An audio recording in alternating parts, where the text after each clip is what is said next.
পরাশর ধর্মশাস্ত্র। সুতমুনি কহিলেন এ মহর্ষিগণ, বর্ণনা শ্রবণ ধর্ম পরে করিব কীর্তনে।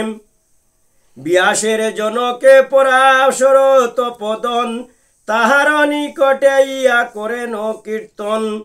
প্রতিকল্পে পৃথিবীর হইতেছে প্রলয়, কিন্তু বিষ্ণু প্রভৃতির কবু নাই কয়।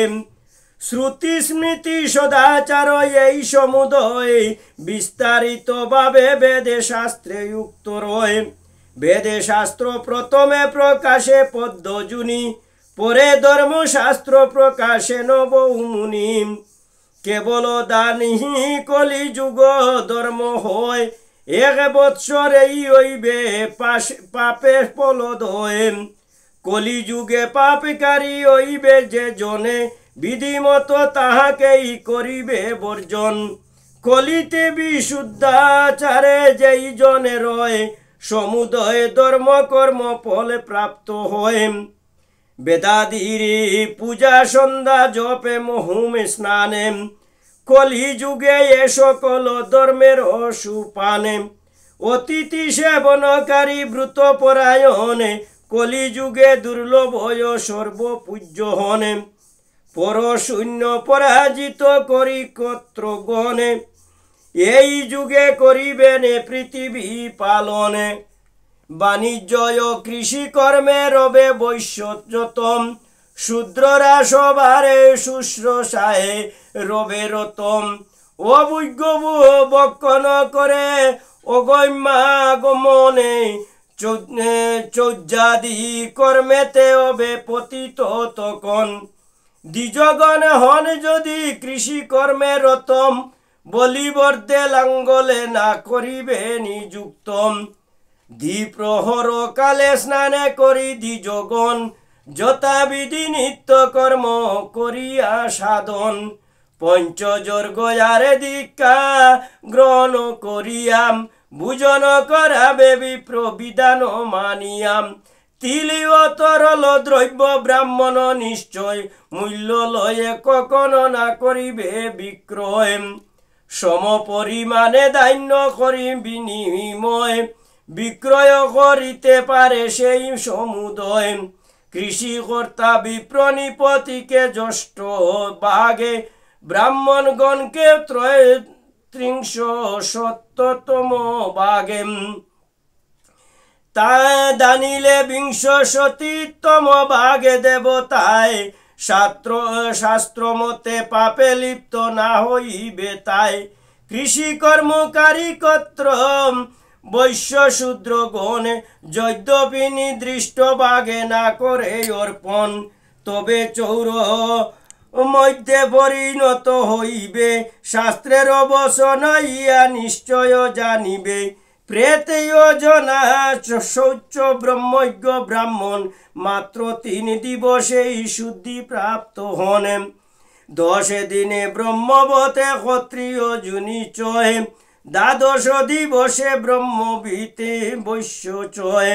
আরে শূদ্রগণ যারা ব্রহ্মবিত হবে, 1 মাসে শুদ্ধি লাভে করিতে পারিবে।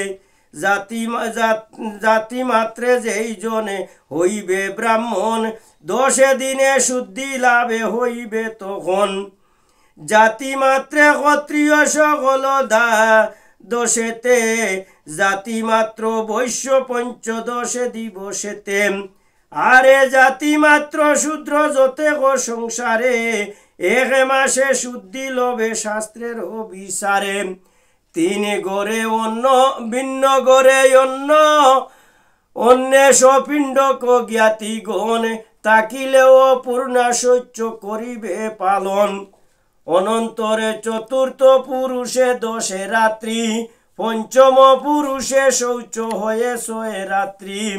সপ্তম পুরুষ 3 দিনে শুদ্ধি পায়, সংশয়ে না হয় কবু শাস্ত্রের ভাষায়। কোন বালক যদি মরে দেশান্তরে, শাস্ত্র মতে তৎক্ষণাতে শুদ্ধি লাভে করে। যে বালক গর্ভ হইতে হইয়া নিঃসৃত, তৎক্ষণাতে মৃত্যু মুখে হইল পতিত। যেই বালকের দন্ত উদ্গম পূর্বেতে কোনো কারণে পড়ে মৃত্যুর মুখেতে, তাহাদের নাই হবে অগ্নির সংস্কার, পিণ্ডদানে বা তর্পণে নাহি কয় আবার। গর্ভ মাঝে সন্তানের হইলে মরণে, বা নারীর গর্ভস্রাব হইলে কখনে, তাহা হইলে সেই গর্ভ যত মাসে হয়, ততদিনই অশৌচ হইবে সুনিশ্চয়। যাবত না হয় নামকরণ সময়, মৃত্যু হইলে সদ্য শৌচ শাস্ত্রে হেনর কয়। আর যে পর্যন্ত চূড়াকরণ না হয়, দিবারাত্রি অশৌচ তাহাতে বিধি রয়। উপনয়ন ব্রত প্রদেশে নাই হইলে, ত্রিরাত্র অশৌচ বিধি শাস্ত্র হেন বলে। তারে পরবর্তীকালে হইলে মরণে, পূর্ণ 10 রাত্রি হইবে অশৌচ পালনে। 4 মাসে মধ্যে যদি গর্ভ নষ্ট হয়, গর্ভস্রাবে নামে তাহাই অভিহিত হয়। পঞ্চম বা তারে ঊর্ধ্ব মাসে গর্ভ নাশে, গর্ভপাতে নামে তাহা জগতে প্রকাশে। ব্রহ্মচারী কিংবা অগ্নিহোত্রী যেই জনে, তারে কোনো রূপে নাহি অশৌচ পালন। বৈদ্য দাসে বৃত্ত নিপ শিল্পকার, বিধিমত অশৌচ না হবে তারে সবারে। হইলে সুতিকা শৌচ 10 দিনে মাতা, আর স্নানে মাত্রে শুদ্ধ হইবেন পিতা। বিবাহ উৎসব কিংবা যজ্ঞের সময়, যদ্যপি মরণ বা জনা শৌচ হয়, তবে পূর্ণ সংকল্পিত ভিন্ন অন্য কর্ম পরিত্যাগে করিবার এই শাস্ত্র মর্ম। সন্তান জন্মিয়া যদি অশৌচ ভিতরে, কোনো কারণে মৃত্যু গতি লাভে করে, তাহলে প্রসূতি সেই মরণ দ্বারায় উভয় অশৌচ হতে অব্যাহতি পায়।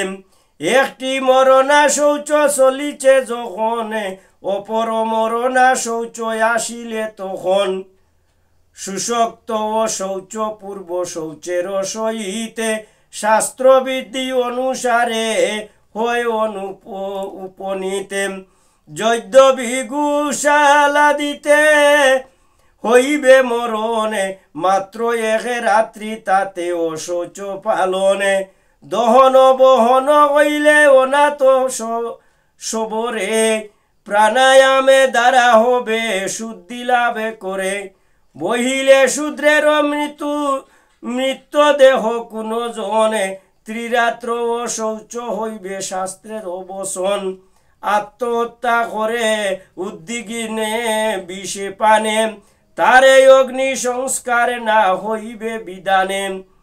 গহত বা কৃত্রিমী দ্বারা দংশনে মরণে, সবে পর্শে শুদ্ধি হয় কৃচ্ছা চন্দ্রায়নে। অদৃষ্টা বা অপতিতা যুবতী বাজ্যারে, কোনো মানবে যদি পরিত্যাগে করে, সপ্তবারে জন্ম লভিবে নারী ভাবে, বিধবা হইয়া সেই বহু কষ্ট পাবে। ঋতুকালে যদি বাজ্যা গমন না করে, তবে পুরুষেরও বালে হত্যা পাপে ধরে।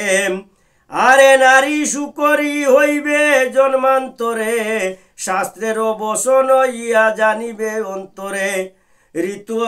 ঋতুস্রাবে শুরু হয়ে যেই দিবসেতে, 4 দিন তেজ্য পঞ্চ দিবস হইতে। পঞ্চদশ দিনাবিধি ঋতুকাল হয়, তাহাতে কোনো রূপে নাই রয়েছে সংশয়। যদি ঋতুকালে ঋতু গমন না করে, বেদে মতে ব্রতাদির অনুষ্ঠানে করে, তাহলে উদ্বেগ ক্রিয়া জল পানে তার অবশ্য রহিত হবে। এ শাস্ত্র বিচারে। ঔরস ক্ষেত্র যে নন্দন যারা হয়, পিতৃপিণ্ড দানে তারা যজ্ঞ সুনিচয়। জ্যৈষ্ঠের পূর্বেতে যেবা করিবে বিবাহ, কৃচ্ছ ব্রত করিতে হইবে কন্যা সহ। আর কন্যা দানে করিবে ন যেই জনে, তারে কৃত্য অতি কৃচ্ছ আর চন্দ্রায়নে। জ্যৈষ্ঠ যদি কুব্জ জড় বা বামনে হয়, তাতে কনিষ্ঠের বিবাহেতে দোষ নয়। স্বামী যদি নিরুদ্দিষ্ট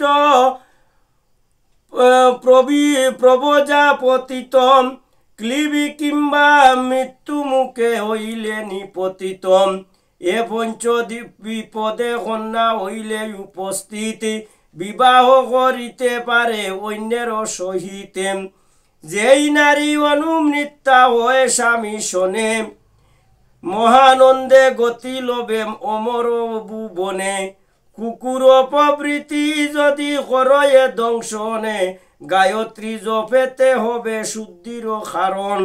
ব্রাহ্মণের স্বাভাবিক হইলে মরণ, লৌকিক অগ্নির দ্বারা করিবে দহন। চণ্ডাল আদি দ্বারা মৃত্যু, সান্নিধ্য ব্রাহ্মণ, লৌকিক অগ্নির দ্বারা করিয়া দহন। প্রকালনে করি অস্থি কিরের দ্বারায়, দহন করিবে মন্ত্র ফাটের সহায়। যদি কোনো সান্নিকি ব্রাহ্মণে প্রবাসেতে, পরলোকে গতি লোভে কোনো কারণেতে, তবে কুশে নির্মাণ করিয়া দেহ তারে, দাহ করিবার বিধি রহে পুনর্বারে। কৃষ্ণা জিনে পলাশ পল্লব শত, বিধিমত বিস্তীর্ণ করিয়া প্রথমত। ওই কুসময় বিপ্রে স্থাপন করিবে, শাস্ত্রের বিধান এই নিশ্চয় জানিবে। তারে শিশন্য দেশে সমী, পার্শ্বে উদ্যোগ কলে, ও অরণি ভীষণ দেশে পৃষ্ঠেতে মুসলে।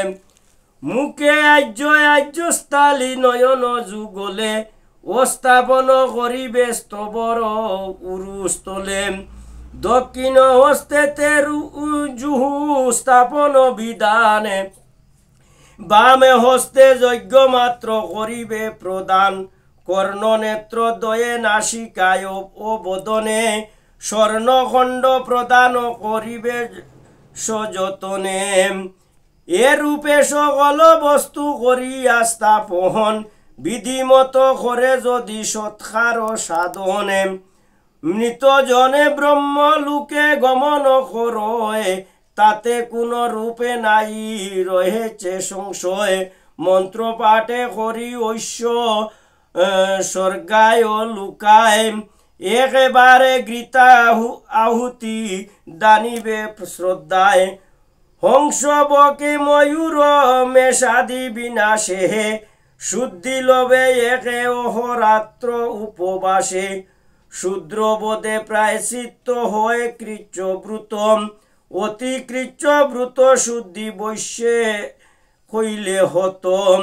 ক্ষত্রিয় বদিতে শুদ্ধ লোভে চন্দ্রায়নে, দাবিংশতি চন্দ্রায়নে বদিলে ব্রাহ্মণে। পরাশর ধর্মশাস্ত্র গরুর পুরাণে, জ্ঞানে বুদ্ধি বৃদ্ধি পায় পাঠে বা শ্রবণে। ইতি বৃহৎ গরুর পুরাণে পূর্বখণ্ডে, 50 অধ্যায়ে পরাস্পর ধর্মশাস্ত্র কথনে সমাপ্ত কি জয়। ওমে নম ভগবতে লোকনাথায় নম, ওমে নম ভগবতে বাসুদেবায় নম। হরে কৃষ্ণ কৃষ্ণ কৃষ্ণ হরে হরে, হরে রাম রাম রাম হরে হরে। অপরাধ কর ক্ষমা বাবা লোকনাথে, আজ এতটুকুই পাঠ করিলাম, যদি আমার কোনো